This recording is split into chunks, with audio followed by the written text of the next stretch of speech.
السلام علیکم ورحمۃ اللہ وبرکاتہ۔ محترم ناظرین، امید ہے کہ آپ حضرات بخیر ہوں گے۔ جیسے ہی عید الاضحیٰ قریب آ رہی ہے اور بقرعید کا زمانہ قریب آ رہا ہے، تو اب ہمیں اس مسئلے کا پتہ ہونا ضروری ہے کہ قربانی کے لیے، قربانی کرنے کے لیے اور قربانی کے واجب ہونے کے لیے کن چیزوں کی شرائط ضروری ہے اور کیا کیا چیزیں ہیں جن کی وجہ سے انسان کے اوپر قربانی واجب ہوتی ہے۔ تو آئیے آج میں آپ کو بتلاتا ہوں۔ نمبر 1، آپ کو جو ہے آزاد ہونا چاہیے۔ جو آدمی آزاد ہے اسی کے اوپر قربانی واجب ہے۔ اگر وہ غلام ہے تو اس کے اوپر قربانی واجب نہیں ہے۔ اور نمبر 2، مسلمان ہونا۔ قربانی جو ہے صرف مسلمان کے اوپر واجب ہے، نہ کہ غیر مسلم پر، بغیر ایمان والے پر۔ صرف مسلمان پر ہی قربانی واجب ہے۔ اور نمبر 3، مقیم ہونا۔ مقیم ہونے کا مطلب یہ ہے کہ مسافر نہ ہو، یا تو وہ اپنے گھر پر ہی ہو جہاں کا رہنے والا ہے، یا اگر کہیں دوسری جگہ گیا ہے تو وہاں بھی وہ مقیم ہو۔ وہاں مقیم کیسے ہوگا؟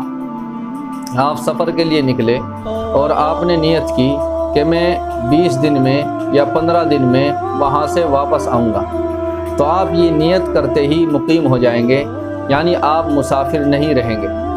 اگر آپ نے 15 دن سے کم کی نیت کی ہے، آپ نے 14 دن کی نیت کی ہے، یا اس سے اور کم کی نیت کی ہے کہ اتنے دن میں واپس لوٹ جاؤں گا، تو آپ مسافر نہیں ہیں۔ اور مسافر کے لیے میں بتا دوں کہ انگریزی 177 کلومیٹر دور، یا انگریزی 48 میل، 177 کلومیٹر دور یا 48 میل، یہ 80 کلومیٹر آپ سمجھ لیجئے کہ آپ اگر اپنی بستی کی عمارتوں سے اتنا دور نکل گئے ہیں کہ 80 کلومیٹر دور آپ جو ہے دور چلے گئے ہیں، تو آپ جو ہے مسافر ہو گئے ہیں۔ لیکن اگر آپ کا ارادہ 15 دن سے کم ٹھہرنے کا ہے وہاں، تو آپ جو ہے مسافر ہی رہیں گے، مقیم نہیں ہوں گے۔ اگر 15 دن سے زیادہ ٹھہرنے کا ارادہ ہے تو آپ مقیم ہو جائیں گے۔ تو مقیم کے اوپر قربانی واجب ہے، مسافر کے اوپر نہیں ہے۔ اسی طرح سے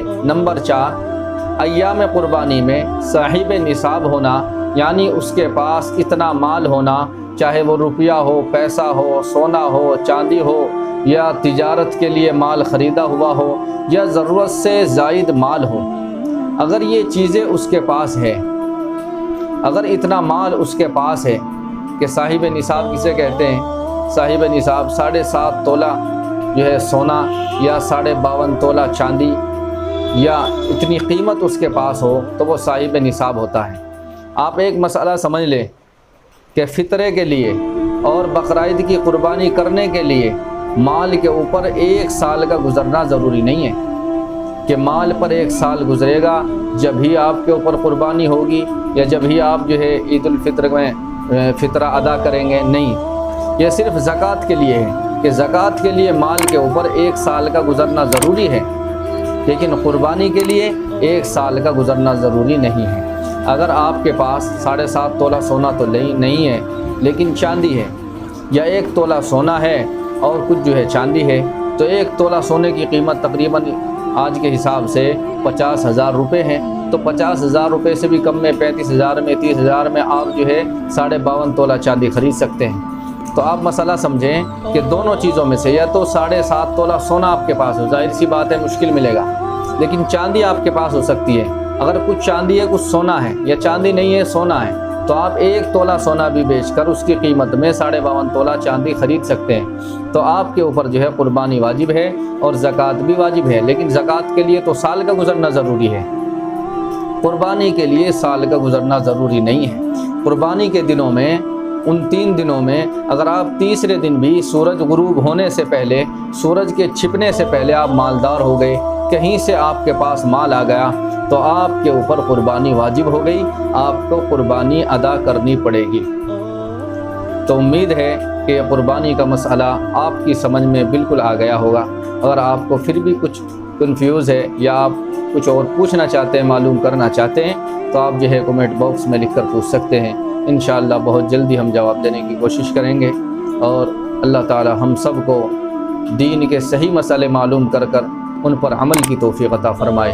السلام علیکم ورحمۃ اللہ وبرکاتہ۔